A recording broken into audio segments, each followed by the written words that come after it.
This is a SandyBoy Productions podcast.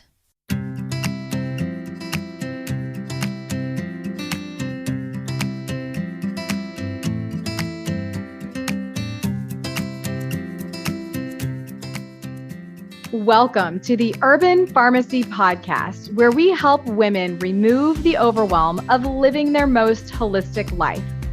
This is the place to find evidence-based nutrition tactics, healthy lifestyle and wellness tips, abundance mindset, and easily implementable low-tox living strategies so you can rise up to your full potential and protect your family's health. I'm your host, Stacey, certified holistic nutritionist and better living advocate. Now, let's get empowered with some simple swaps that make a big impact for optimal wellness.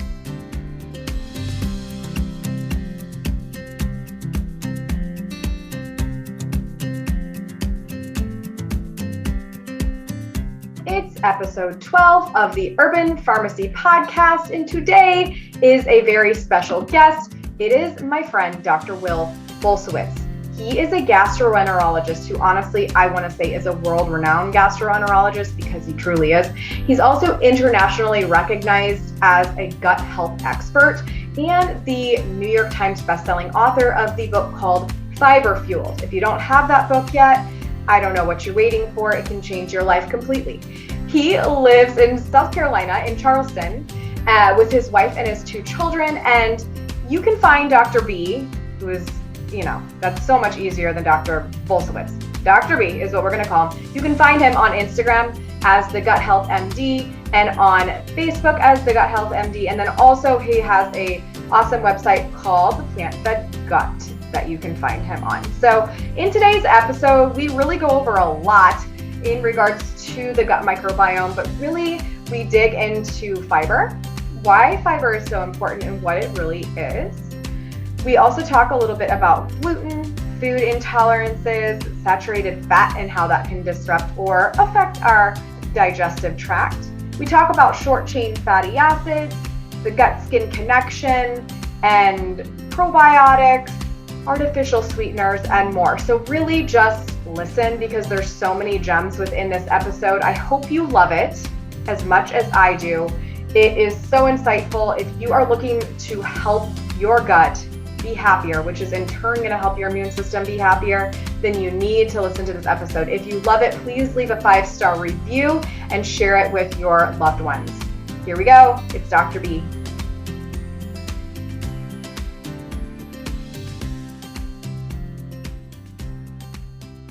All right, Dr. B, welcome to the Urban Pharmacy Podcast. I am so excited to have you here. You are amazing at what you do, and people are going to find extreme value with all of the information that you're going to give us today. I'm honored to be here. Thank you, Stacey, for having me on the show, the Urban Pharmacy. This is super cool, and I am very jealous of the plants that you have hanging in your background for the people who may check this out on YouTube at some point. It looks incredible. Well, thank you. They need watered, but plants make people happy. And we're going to be talking a lot about plants today. Yeah. And before we even get into the gut microbiome and all of the things that have to do with our digestion, let's break the ice with a question. And it's probably going to be a hard one for you. Oh, dear. What, as of right now in 2021, is your favorite food? Oh, man. Okay. So actually, it's not that hard. I love food. I recently have gotten into sprouting. Like, I knew you were going to say this. I had a funny feeling you were going to mention sprouting. Yeah, I've really gotten into it. And I did this Instagram live with Doug Evans, and it's so funny. You just never know when this is going to happen. We did an Instagram live together, and there was just like an energy, like a magical energy that existed between us. And people have been like really reacting to it and like, tagging us and stuff. And so we feel like we like set off this wave of sprouting that's spreading. And so what I've been really into is lentil sprouts. Here's what's cool. Lentil sprouts. Okay. You take a half of a cup of lentils. I mean, what does that cost? Less than 50 cents? Yeah, really cheap. Really cheap. You take a half of a cup of lentils, you soak them overnight, in clean water. And then all you do is you rinse them twice a day. Rinse them in the morning before work, rinse them in the evening before you go to bed. You just rinse, swirl them around a little bit, pour out the water, and leave them at like a 45-degree angle in a mason jar. All right. They have to breathe. So you need a cap that has like a mesh top so that the air can get in there. You do this for 3 days. I mean, literally, it's like 6 little swirls of water. Mm-hmm. And you end up having an entire bottle full. It's at least quadrupling in size. It might be 8 times the size, which I don't know what the proper word for that is. And more fiber, more B vitamins, more vitamin C. Basically, it's like this magical thing in Mother Nature where you are initiating this like sequence that nature has created for us. By soaking it and then rinsing it, you initiate the sequence to unlock the nutrition for something that's starting the early process of growing into a mature plant. So anyway, so lentil sprouts, really delicious. They're crunchy. You don't need to cook them. You just sprout them. Mm-hmm. And my recent thing, like this is what I had for lunch. I'm literally not kidding you. You can find it on my Instagram right now if you want to, Stacey, to verify. I had sprouts and kraut. Yum. I had sprouts and kraut. Yeah. So I did some lentil sprouts. Well, the kraut, it is St. Patrick's Day at the time of filming right now. So yeah, that's appropriate. Right. Exactly. So, so lentil sprouts, some pea sprouts. I had some chia sprouts, and then I piled on some kraut, some dill beans, like dilly beans, Mm-hmm. and some fermented garlic, Brussels sprouts, and some walnuts for healthy fats. And it was mwah. Yum. I've been sprouting for years and I love sprouting. And I remember you asking me if I was reading Doug Evans' book. And I was like, no, I had heard about sprouting. I think from David Wolf years ago. And, my very favorite sprout is onion sprouts. I knew it. I'm obsessed. I knew you were going to say that. They're so good. They're so good on everything. I love them.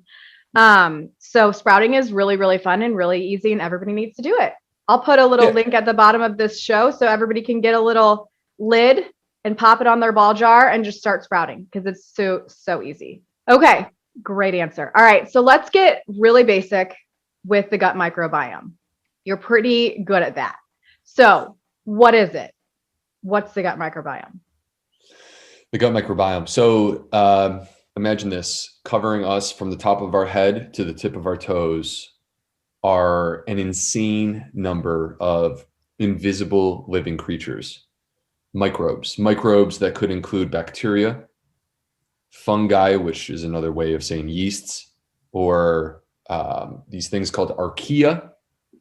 Right? Basically, like we are completely covered with these microbes, all external facing structures. Tons of them. If you hold up your thumb and you take a look at your thumb right now, literally right there on your thumb, there are as many microbes as you have people in the UK.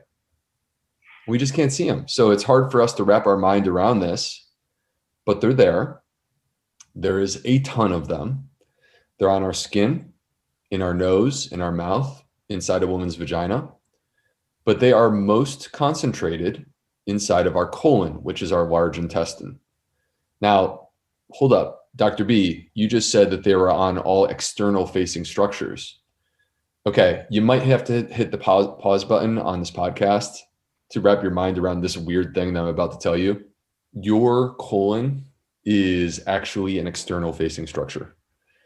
That's weird, right? Like that's literally our bowels. That's the deepest part inside our body, but it's actually outside your body because it's part of a tube that starts at your mouth and extends to your bottom. And all the way through that tube, that actually is where we interact with the outside world. So our microbes are predominantly concentrated inside of our colon. That's where you will find most of them. And the number is staggering. We think that there's about 39 trillion microbes, 39 trillion. How many is that? Okay, that's a little bit hard to put into context, but I'm going to try. If you were to zoom out and like imagine our entire galaxy and every single star that exists within our galaxy, you would need to basically take 100 galaxies and compact them down and put them inside of your colon. And that would equal a little bit less than the number of microbes that I'm trying to describe to you. So 39 trillion microbes, more than 100 galaxies full of stars living inside of us literally right now, and completely intertwined with human physiology. And the reason why is because they've always been a part of us as humans. We evolved with our microbes. There was never a moment in human history where we were separate from these microbes. We were never sterile. The very first human had microbes, had a microbiome. And you go through human history, and every single step along human history was us and our microbes trying to survive and coexist together. And so because of that, during the course of that evolution, we grew to really trust them with certain things that they do well, that they do better than we do as humans. So they help us to process and unpack our food, access to nutrients. They interact and train our immune system. They are deeply intertwined with our metabolism, keeping it balanced and working the way that it's supposed to. They actually are an endocrine organ, so they produce hormones and other signaling molecules that can have effects throughout the entire body. They are literally your gut, literally your brain's best friend. The gut and the brain are like inseparable. The best way to enhance the health of your brain is to start by enhancing the health of your gut. And the last thing is that they have the ability to actually touch our genetic code. We all have a genetic code. That genetic code is not written in a way where it predetermines who we're going to be and what diseases or conditions we will suffer from. But instead, that genetic code is basically like a switchboard, where you could flip the switch on something to activate it, or you could flip the switch in the opposite direction to turn it off. And the question is, who's pushing the buttons? And the answer is your microbes. They're the ones that are flipping the switches. So if you take a step back and you think about what I just said, what I've just told everyone listening at home is that we have this insane number of invisible microbes that give us access to nutrition, train our immune system, balance our metabolism, regulate our hormones, are the brain's best friend, deeply intertwined with the brain, and that actually controlled the expression of our genetic code. That's literally everything that matters to human health. Mm-hmm. And what's fascinating is that if you go back like 16 years ago, we knew next to nothing about this. We just thought, oh, they're bacteria and they make stinky smells.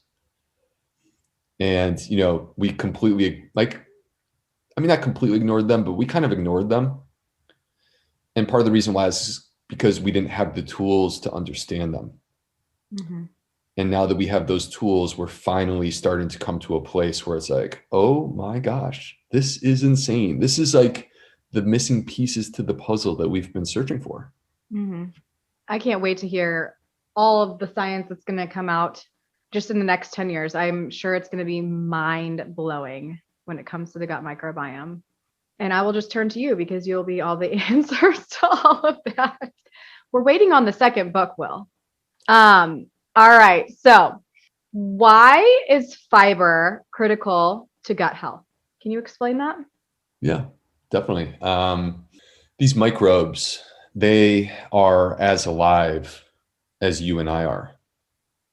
All living creatures require energy of some variety in order to continue to exist.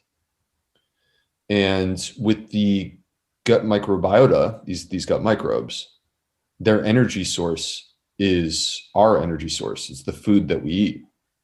But the issue is that most of the food that we eat, whether it's sugars or proteins or fats, most of the food that we eat is processed and digested in our small intestine and does not make its way down to the colon, the large intestine, where these microbes live.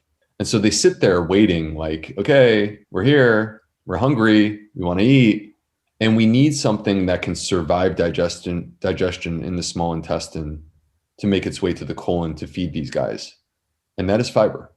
Fiber is the preferred food of your gut microbes. Fiber is a part of plants. All plants have fiber. We as humans, as powerful as we are, as egocentric as we are, we think that we're like the masters of the planet. We lack the enzymes to process fiber. It's not possible for a human to actually process and digest fiber. But that doesn't mean that fiber is inert and worthless. Fiber is processed and digested by your gut microbes. They have these special enzymes called glycoside hydrolases that allow them to unpack the fiber in your diet.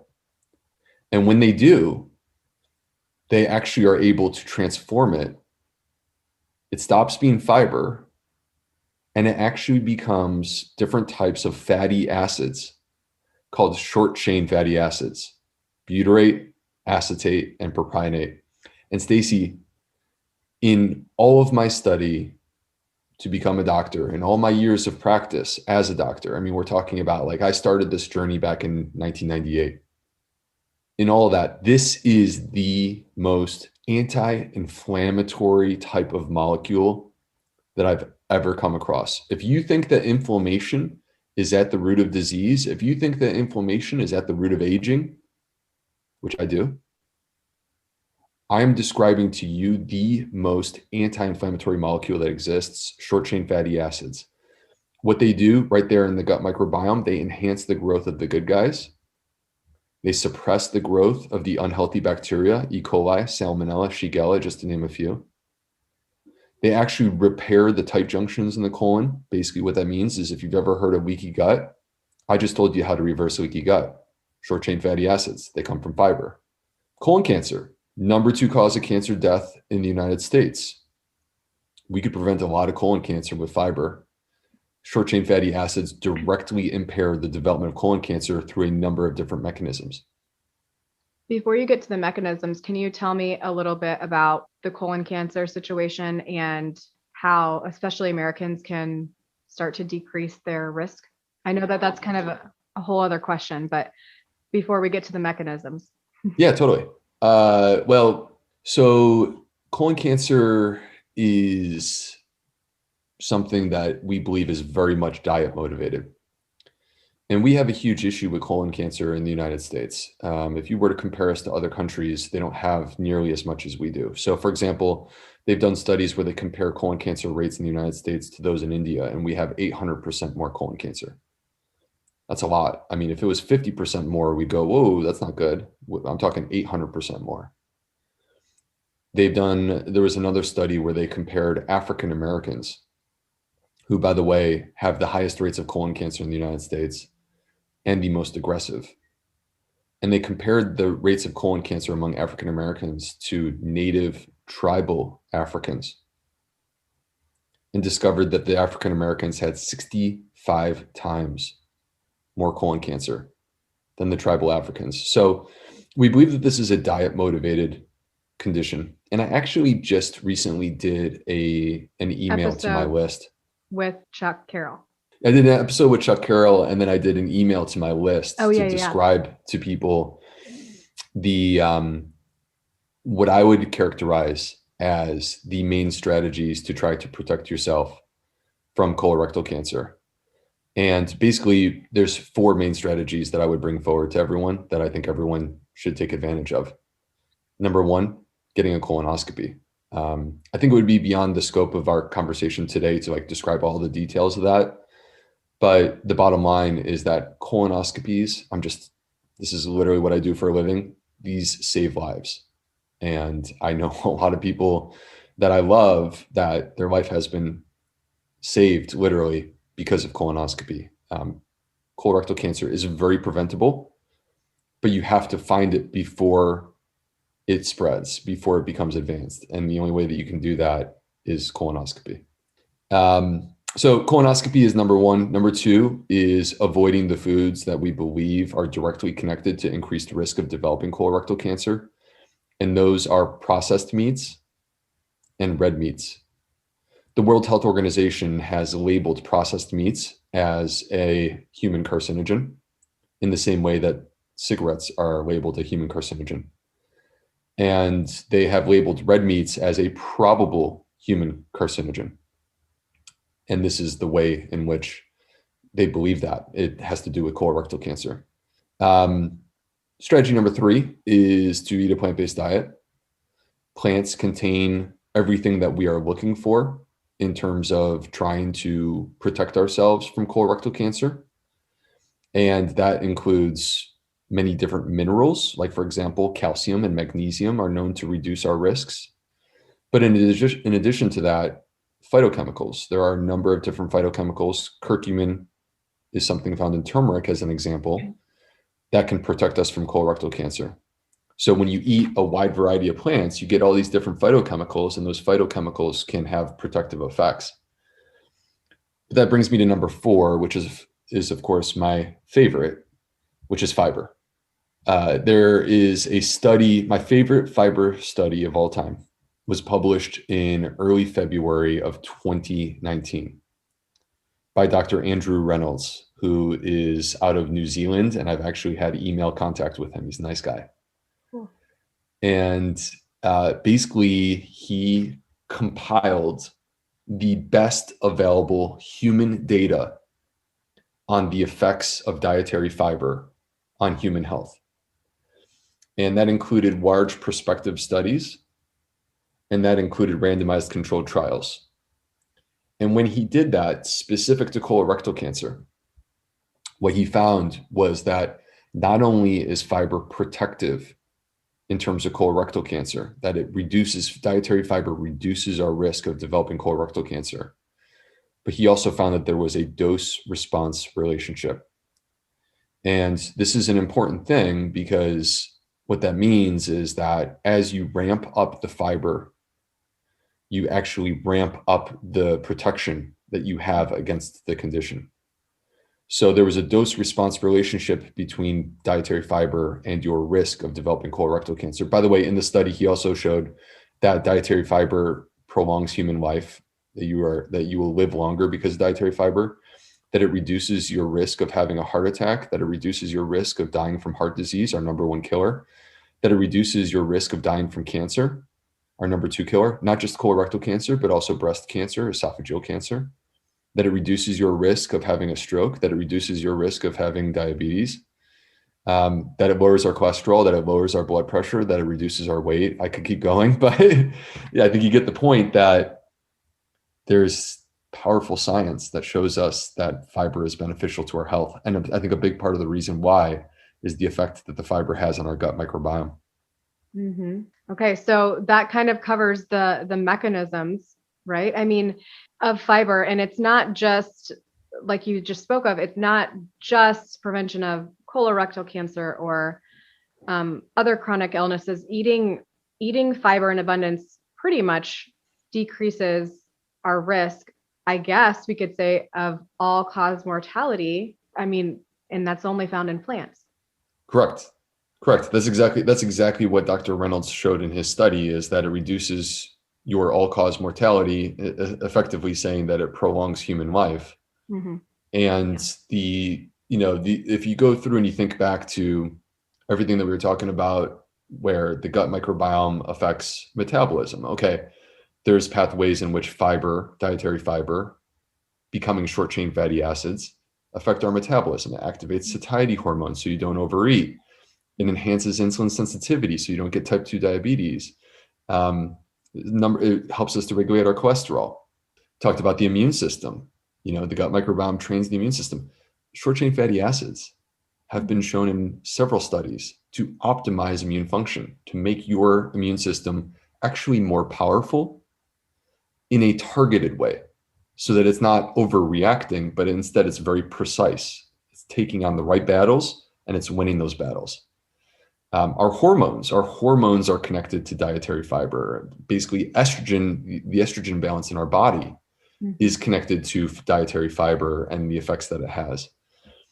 And then in terms of the brain-gut connection, short-chain fatty acids like butyrate are actually a signaling molecule that's able to cross the blood-brain barrier, access the brain, and reduce inflammation throughout the entire system, including throughout the entire brain. So when we talk about these benefits, going down the line, it's not just, hey, there's this one study by Andrew Reynolds and Dr. B likes that one study. It's that when we look at the most powerful studies, we're seeing these benefits. And then when we look at the mechanistic studies, we're seeing the explanation for why this is happening. All layers of evidence are pointing in the same direction. Dietary fiber is essential for human health. And the reason why it works that way is because, thankfully, we have a gut microbiome that wants to help us to survive and to thrive.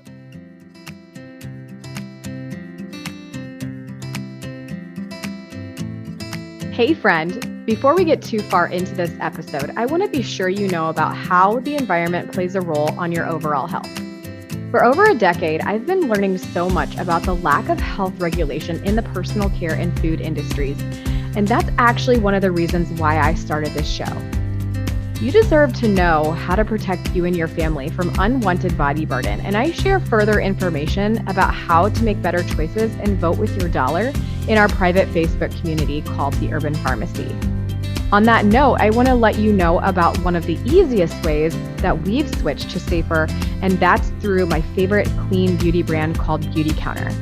Your skin is your largest organ, and what you put on it every day matters a lot.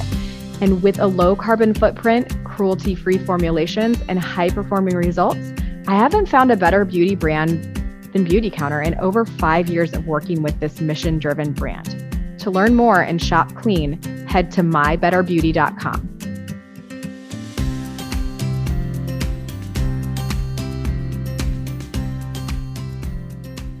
Can you explain a little bit about how dietary fiber can help food intolerances? Sure. So food intolerances are a little bit of a complex topic. For sure. Right. There are a number of different reasons that a person could have food intolerances. And you kind of need to start by identifying what's going on. Like, what is the root of the issue? Mm-hmm. All right. But if, Stacey, we narrow this conversation down to a person who has irritable bowel syndrome, effectively, we're talking about a person who has a damaged gut and they struggle with their food. The issue is that your gut microbes contain enzymes. I mentioned these briefly before, but I'm going to bring it back.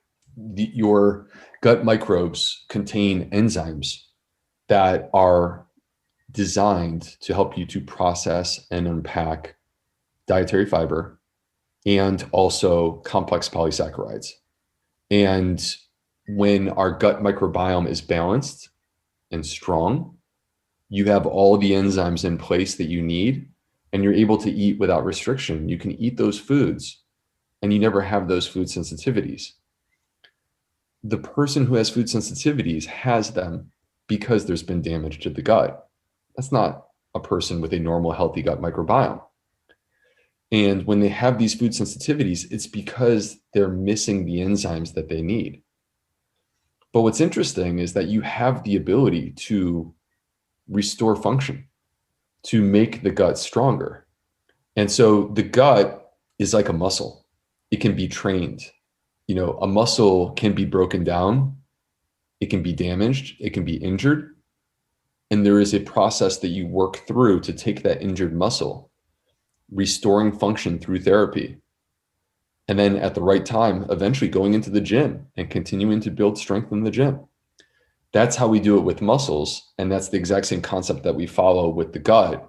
And it has to do with short chain fatty acids and the benefits that they have on your gut microbiome. Cool. So they're kind of like, they're the healers. Yeah, well, they are fully capable of healing themselves. Mm-hmm. They're fully capable of healing themselves. But we have to, if we want them to be strong, we have to feed them. Right. And when we are devoid of fiber, which is the way that we are in the United States, I mean, the average person is consuming 17 grams of fiber, and the minimum recommendation is, 25 grams of fiber for women and 38 for men. when you don't feed them, they starve, they grow weaker, and then eventually they become incapable of helping you to process and digest your food. And that's what a lot of people are facing these days. Yeah. We need more fiber. That's what your book's all about. If everybody doesn't have that yet, you need to get it, fiber fueled. Okay, so can you explain the function of excess saturated fat intake and the impact that it has on the gut microbiome? Well, what we have seen consistently is that saturated fat is, I mean, quite clearly harmful to the balance of the gut microbes. And there's a couple of reasons for this. One of the reasons is that they have shown that saturated fat actually promotes increased intestinal permeability, which some people would refer to as leaky gut. So we have mechanistic studies that have demonstrated that saturated fat does increase intestinal permeability. In other words, it enhances leaky gut.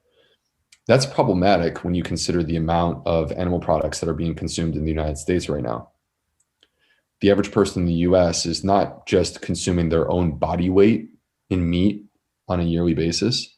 They're actually consuming their body weight plus a normal sized 5-year-old in terms of meat. I was really hoping you were going to say that. I was waiting for that that number for you to drop that number. Yeah, it's 220 pounds in the US and the average person weighs 180 and a 5-year-old weighs 40 pounds. So anyway, we're way overdoing it. And there's also the effect that the saturated fat has on the gut microbiome. So there is a balance of microbes that exists, and we are the ones that ultimately get to choose, which is a beautiful thing because we are empowered to make choices that can enhance the health of our gut microbiome. But the problem is when we just kind of go with the flow in our current society where people are eating that much meat and that much saturated fat, you are shifting the balance of the microbes in the wrong direction. We are missing out on the fiber and we are maxing out the saturated fat. And what this leads to are bacteria that we would describe as bilophilic, which basically that is a science word for saying that they can tolerate bile. Bile is the digestive juice that is released from your liver when you have fat in the diet. So eat more fat, have more bile released. That increase in bile causes actually shifts in the microbiome towards microbes that are able to thrive in an environment with a lot of bile. And the problem is that the microbes that do really well in that environment are inflammatory. So I'll give you a quick example. There's one called Bilophila wadsworthia. Bilophila wadsworthia has been connected to increased risk of inflammatory bowel disease. There's another one called Allostipes putrescens. Allostipes putrescens has been connected to increased risk of colon cancer. And then there's a family of microbes called Bacteroides that have been connected to both inflammatory bowel disease and developing colon cancer. And there was a study that was done, Stacey, where they took a group of people and they fed them. This was in 2014. People can look up the study. It was published in Nature by someone named Lawrence David. So if you go to Google and you type in David Nature 2014, you'll find this. And they fed people a completely animal-based diet for 5 days. And in just 5 days, they saw a dramatic increase in the Bilophila wadsworthia, Allostipes putrescens, and Bacteroides species. Basically, in 5 days on an animal-based diet, there was a shift in the microbiome towards inflammatory microbes that have been connected to inflammatory bowel disease, to colorectal cancer. So the bottom line is that we have an improper balance when it comes to our diet, and it's hurting us. And we didn't have the proper tools to fully understand why the absence of fiber and the excessive consumption of animal products is harming us until very recently. But now here we are, and we see this study, Lawrence David, Nature 2014, that's showing us quite clearly in just 5 days, you can be laying down the framework for serious disease if you're eating too much meat. Mm-hmm. Wow. I'll have to look at that. Was it all just meat or was it also like fatty fish, like salmon and eggs and dairy? Do you know? Basically, it was a completely animal product based diet. Okay. So it was a combination of meat, eggs, and dairy. Okay. And they weren't trying to, so this study was not being done by someone who was trying to determine the healthiest diet. Instead, what they were doing was they were trying to compare, because everyone who was in the study also did 5 days on a plant-based diet. And what do you know? 5 days on a plant-based diet, anti-inflammatory microbes, producing short-chain fatty acids because you're eating fiber. So, I mean, basically the point though from the authors was this was back in 2014 in microbiome days. That was like the early days of the microbiome. And they were just trying to show like, if we take two polar opposite diets, all animal products versus all plants, does this change the microbiome? And the answer was not only yes, but that shift is taking place in less than 24 hours. And the shift can be either health promoting plants or taking the health away with excessive animal products. Got it. All right.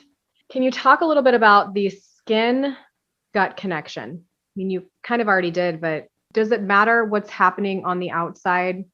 Yeah. So I wouldn't say that all skin conditions start in the gut, but that skin conditions can be informed by what is happening in the gut. And there are a number of different skin conditions that have been very clearly connected to what's happening inside the gut. So for example, you have a skin condition called dermatitis herpetiformis, where you get these little red raised nodules that itch and are a little bit painful. And usually they're on kind of like your elbows or on your wrist. And that's connected to celiac disease. There are other conditions like pyoderma gangrenosum or erythema nodosum. Don't worry about these names. I'm not going to test anyone later, but like basically these skin conditions are connected to inflammatory bowel disease.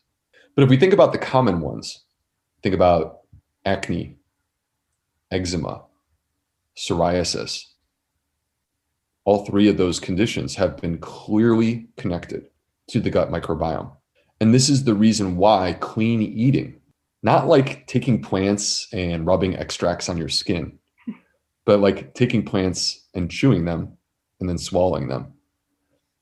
This is the reason why clean eating is also beneficial to your skin. That you can improve these issues, that you can improve acne, improve eczema through your diet because your gut microbiome is a part of this equation. Got it. Okay. So can you go back a little bit to the celiac gluten? Can you tell about the study that was done that has to do, there was a control like muffin or a control like breakfast cookie and gluten. Can you talk about that? Because I think it's fascinating and I can't remember all the details.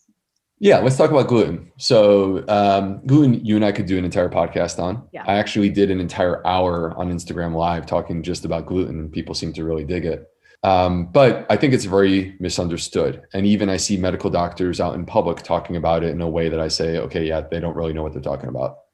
So let's just kind of cut to the chase here and do the high level important points. And then if people want more, they can dig into my book. It's in chapters 4 and 5 of Fiber Fueled. So gluten is a protein.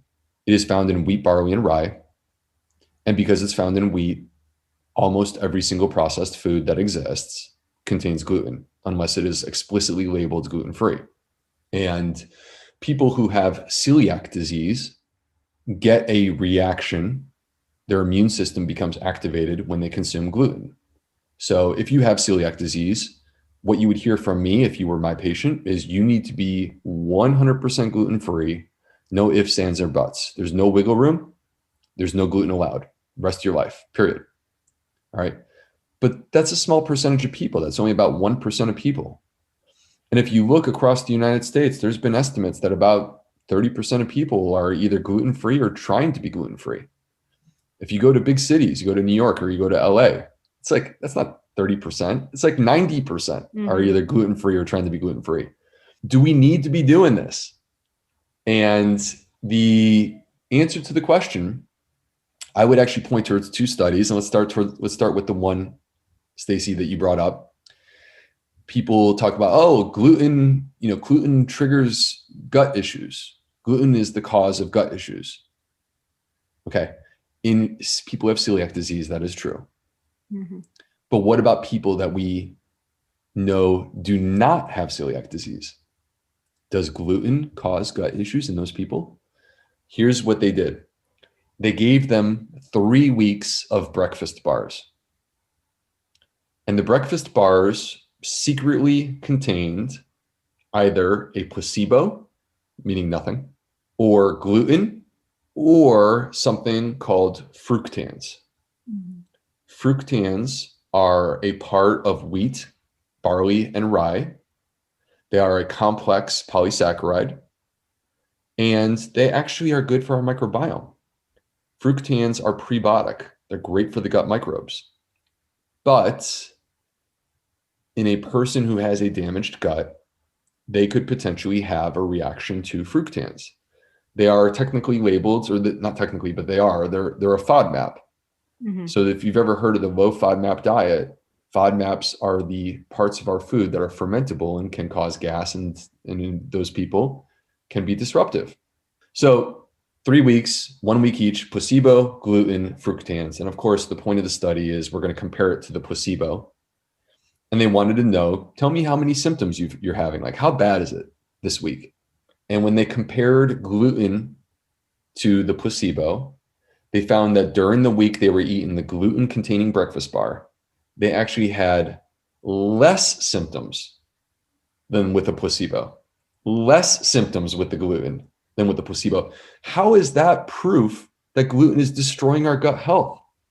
Mm-hmm. The placebo is causing more symptoms than the gluten. But on the flip side, when they consumed the fructans, they were triggered. And that's because in people who do not have celiac disease, consuming wheat, barley, and rye can cause symptoms because wheat, barley, and rye contain fructans. Mm-hmm. So they have a sensitivity to the fructans. Now, that brings me to one more study that I just want to point out real quick. I hope you don't mind, Stacey. Oh, no, please. It's an important question to say, well, should everyone be gluten-free? Should everyone be gluten-free? Or is there something in it for us when we consume gluten-containing foods? And the answer is that there is definitely something good in gluten-containing foods. What actually happens when you consume, like, I'm talking about the whole grains. Mm-hmm. I'm talking about barley. I'm talking about rye bread. I'm talking about minimally processed wheat. Like, I'm talking about farro. Farro is minimally processed wheat. Okay. I'm not talking about white bread and cookies. Like, that's hyper-processed food. Mm-hmm. We all agree. Everyone agrees. Hyper-processed foods are not good for your health. Mm-hmm. But these minimally processed whole grain forms of wheat, barley, and rye, can they be good for us? They've studied this. And what they showed is that in people who do not have celiac disease, when they go gluten-free, they actually increase their risk of developing coronary artery disease. That is our number one killer. The last thing that we should be doing is making dietary choices that actually ramp up our risk of having the number one cause of death in the United States. We should be making dietary choices with a focus and emphasis on reducing our risk of our number one killer. Whole grains are what actually accomplish it for us. Yes. I remember learning that it was either the Plantation conference or the PCRM conference, the risk that we are taking when we start to eliminate whole grains from our diet, and how important they are to our overall health. And I think that that's really good to just make a point of, because a lot of people are taking that entire food group out of their diet, and as you just explained, potentially unnecessarily. Yeah, Stacey, I just want to say this real quick, that they did a systematic review and meta-analysis looking at whole grain consumption. All right. And like, that's the highest quality evidence that we have. I mean, you can't do a more powerful study than a systematic review and meta-analysis. And when they did this, they found that people who consume whole grains live longer, with less heart disease, with less cancer. You know, I mean, basically, you're taking something that is designed to reduce our risk of our top killers, and you're eliminating it for reasons that are because you read a book that said that that was not what our ancestors ate. Right. And people are increasing their cardiovascular disease risk when they take these grains out. Exactly. So, I mean, we all agree that when we talk about grains, refined grains, ultra processed foods, those are to be eliminated or minimized. I mean, I don't know that anyone is really good at completely eliminating those, but those are to be minimized. But the whole grains, the minimally processed stuff, we should be keeping that around. Yeah, for sure. All right. I have to ask the question because I don't know where you are. I took your gut health, your plant-fed gut course. And I know that in your fiber field book, you wanted to have a whole section on supplements. But let's just talk about one, probably the one that you hear about the most, probiotics. Do we need them? Are they beneficial? And if so, what are the things that we should look for? Oh man, it's a little bit of a loaded question. So there's literally $1 billion industry out there working really hard day and night to convince the American population that the key to their gut health issues is probiotics. And the problem is that that has generated significant hype that's way outpacing the science. We don't have strong studies from a scientific perspective to say that gut health like basically lives and dies on whether or not you take a probiotic capsule. There is some limited science for specific niche conditions or situations. But for the average person who wants to enhance the health of their gut microbiome, I would put probiotics either very low on the list or not on the list at all. Where we should be starting is with diet and lifestyle. You can't out supplement a bad diet. You can't take a C- diet or a C-, gut and then transform it into an A+ by taking a probiotic. I mean, gosh, don't we all wish that it would be that easy? And that's why these marketing campaigns are so effective, because they make it sound like it's that easy. It's not. So you have to like basically ratchet up your diet and your lifestyle to take your C- gut up to an A- or an A. And then I would argue prebiotic supplements, meaning fiber supplements. So acacia powder or psyllium husk or wheat dextrin. These things are far more likely to be beneficial in terms of taking your gut to the next level beyond what your diet and lifestyle is capable of doing. These are the things that can help a lot more than the actual probiotic themselves. Just a real quick thing, Stacey, let me, if you don't mind, use you as an example. All right. So you, Stacey, have a completely unique gut microbiome. There is no one on the planet with a gut microbiome exactly like yours. And it's like a fingerprint. And if I were your GI doctor and I said to you, Stacey, here's a probiotic, I want you to take it. Basically what happens there is I'm giving you a generic formula and I'm crossing my fingers and I'm hoping that when this generic formula works its way down to your intestine, which hopefully it even survives the stomach acid, when it gets to your colon, I'm hoping that whatever microbes are still alive will interact with your unique gut microbiome and produce some sort of benefit. The problem is, like, who knows if that's going to work? It's just a roll of the dice. And you could spend a ton of money, $40, $50, $60, and do that every month and never really get any benefit out of it. Now, I do have some patients, by the way, Stacey, who come to my clinic and they're completely convinced that their probiotic is helping them. Well, I'm in the same boat right now, which is hilarious. This is not my personal question. This is somebody else's question, but I've gone on them. I completely stopped maybe 2 years. And then I started taking one and I feel my digestion, my motility is better. So it's super interesting. I want to geek out about this. And this is fascinating. And that may be the probiotic for you. And you have found something that works, that interacts with your unique gut microbiome. And it's not to say that the absence of science means that probiotics don't work. We are unique individuals. Right. You are a unique individual. Every person listening is a unique individual. And if you find something that works with your unique biology, I celebrate that. And I think it's fantastic. But the problem is that I couldn't tell you before you trying it out whether or not it was going to help you. Right. Right. And so you're just lucky that you found one that did. Yeah. Kind of fascinating. All right. Now let's talk about artificial sweeteners, please, because these are very overused. And I would like to know if they are beneficial or if they destroy our gut microbiome. So artificial sweeteners. I used to be a Splenda guy. Me too. It was bad. And now I am a black coffee, no sweetener kind of guy. And I actually love it. And I don't have any interest at all at going back. And what motivated me to make the change were the studies that came out looking at the effect of these artificial sweeteners on the gut microbiome. Artificial sweeteners don't have calories because they're not absorbed. Mm-hmm.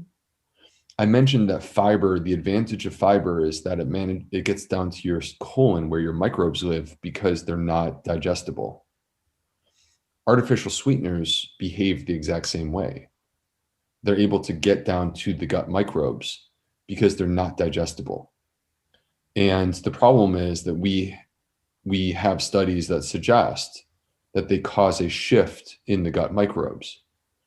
And it is a shift that predisposes us to insulin resistance. Mm-hmm. So by using artificial sweeteners, you actually are increasing your risk of having insulin resistance, which leads to type 2 diabetes. Mm-hmm. Mm-hmm. And so the sweetener itself may not trigger your blood sugar response, but you have the sweetener in your coffee, and then later on you have a donut, and now you get a bigger spike than you would have if you had had your coffee black. So now there are some people, I mean, me personally, I really try to minimize sweeteners in my life. That's not to say that I'm completely free and devoid and there's none of them. And I do have some sugar in my life too. Like I like Nadamu. Boom. Sorry. Sue me. But I think it's important to look at what is your lifestyle and what are your habits and look for opportunities to take unhealthy habits and turn them into healthy habits. And getting rid of the sweeteners from your coffee is one powerful way that you can do that. That being said, like what are the sweeteners that I would use if you forced me to use one? I would, in moderation. I think that a little bit of stevia or monk fruit. And then there's one called erythritol. And in some people with digestive issues, erythritol will actually trigger symptoms. So be cautious with that. But in some people, they tolerate it very well. And erythritol has been shown to not affect the gut microbiome. Got it. I remember asking you about that and learning about erythritol. I have 2 more questions before I get to the final question. Oh, wow. And these are not super gut related. So what do you personally, Will, have to say about our current eating patterns in this country and the state of our planetary health? All right. So if you went back a few years ago and I started having these conversations online about nutrition, my emphasis as a gastroenterologist was human health. That's what I do for a living. I take care of people. My job is to create solutions. My life is a lot easier when I create solutions. So that was always my point of emphasis was let's talk about the connection between food and your health. And, your gut microbiome is a big part of that story. But as the years have gone on, I've started to realize that if you zoom out, everything is intertwined. Nothing occurs in a vacuum. Every choice that we make has a ripple effect.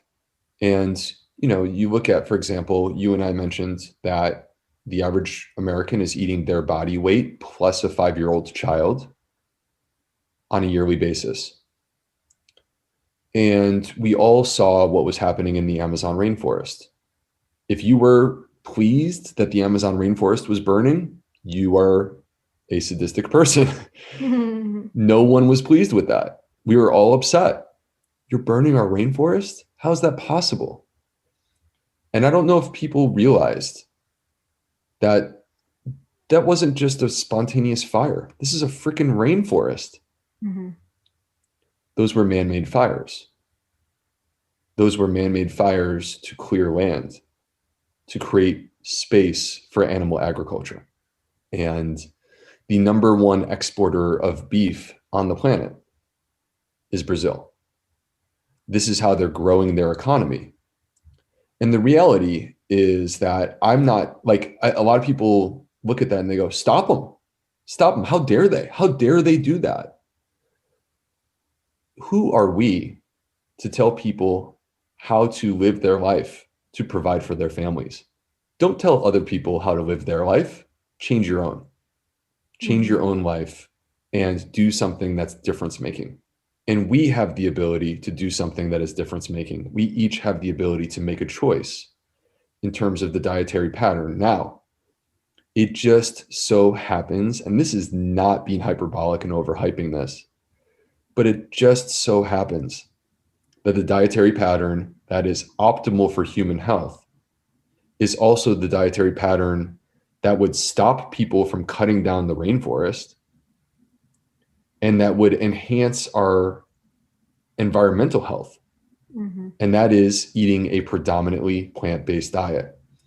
And we all have, I'm a big believer, Stacey, and I think you know this about me. I think that everyone has the right to choose where they set that mark. Like, what percentage are you in terms of your diet?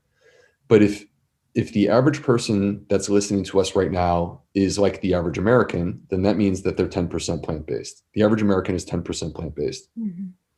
I was less than 10% plant-based 10 years ago. I was 5% plant-based, and French fries were my number one plant. All right. So I'm not here to cast any stones, but if you take that person that's 10% and you move them to 30%, I am so excited. Yeah. Because you're doing it for your health. You're doing it for this planet. You move them from 30% to 50%. I'm jumping with joy.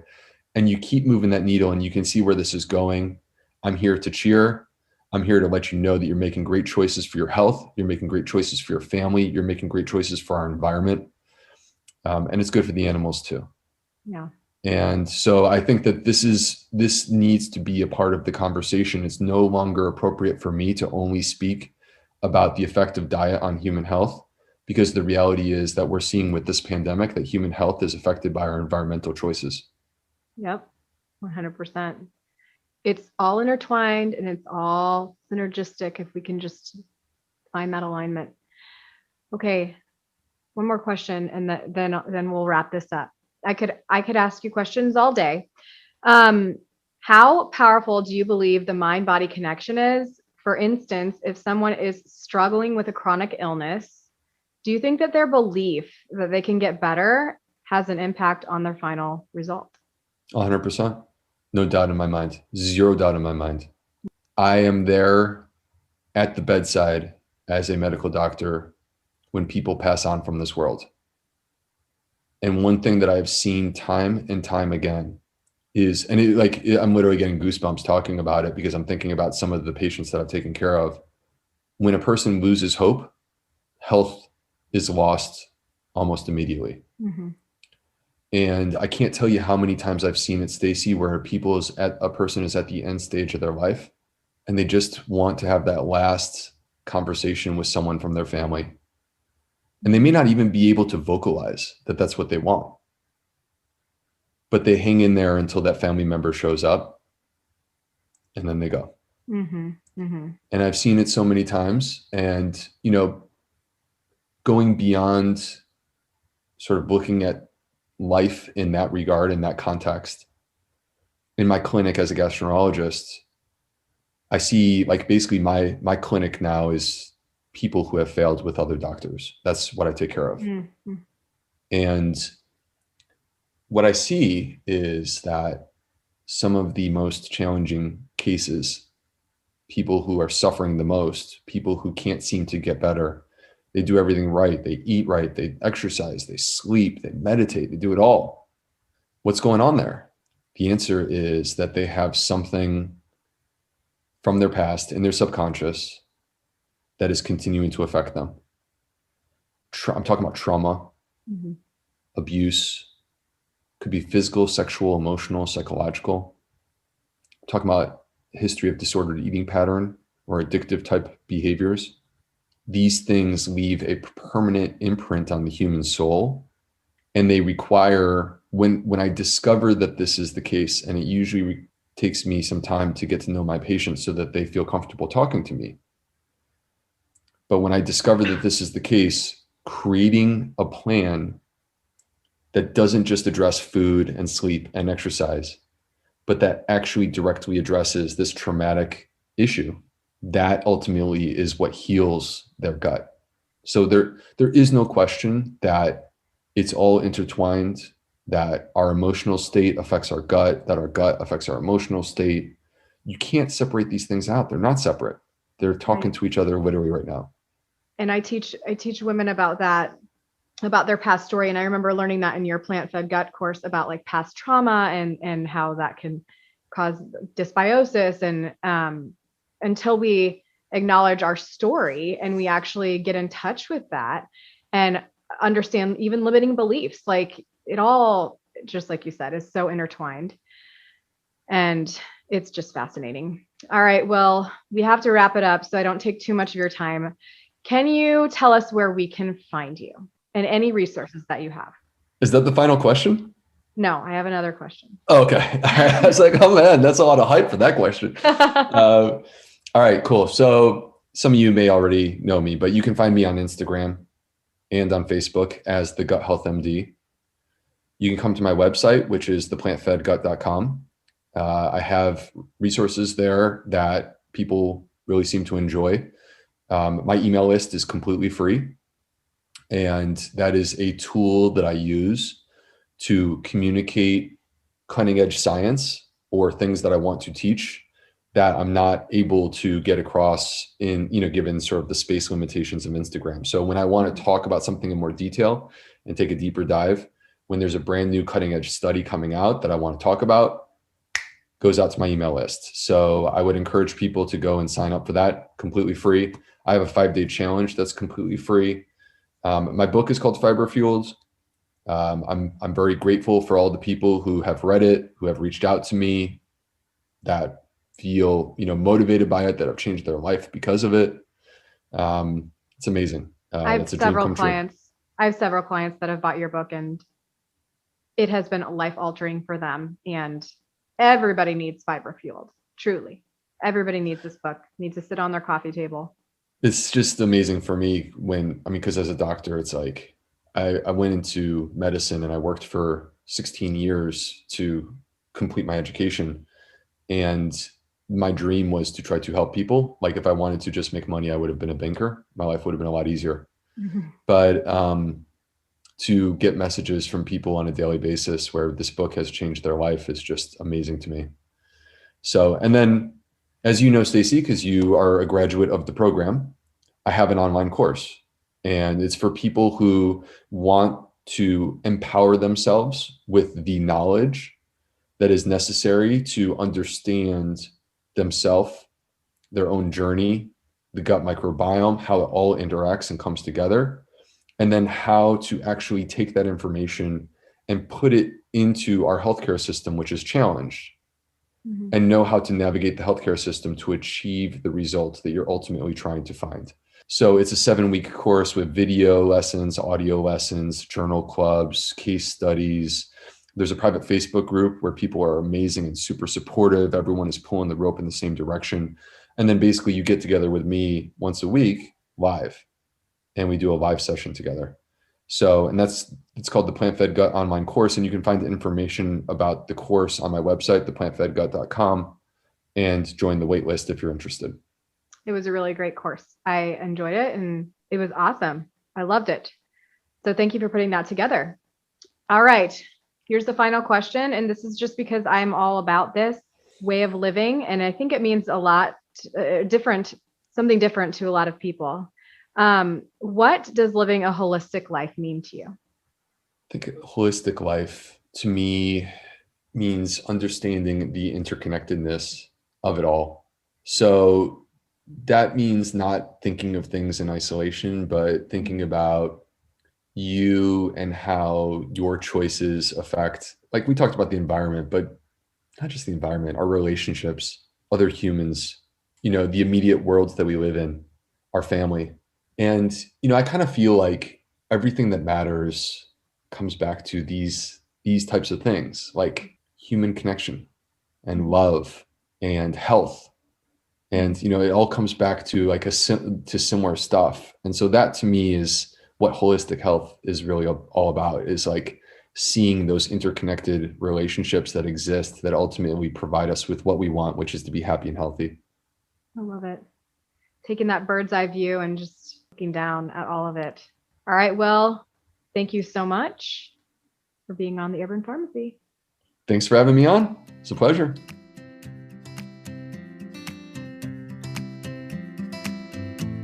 I'm over here cheering you on because you just finished another episode of The Urban Pharmacy.